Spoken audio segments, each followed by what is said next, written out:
তো বন্ধুরা, welcome back to my channel.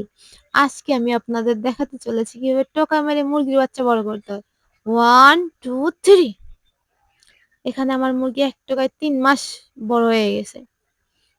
আর একটা টোকা মারবো, টুক করে 5 মাস হয়ে যাবে, মানে আরো 2 মাস বেড়ে যাবে।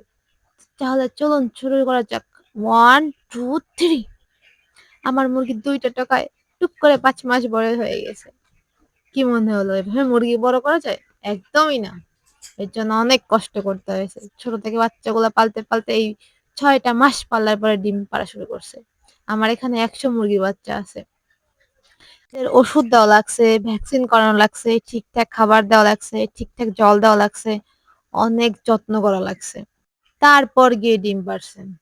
আর আমার মুরগিগুলা যখন 6 মাস বয়স তখন থেকে ডিম পাড়া শুরু করছে।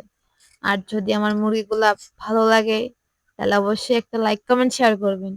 আর আমার খামারের প্রতিদিন এরকম নিত্য নতুন ভিডিও দেখতে আমার সাথেই থাকবেন।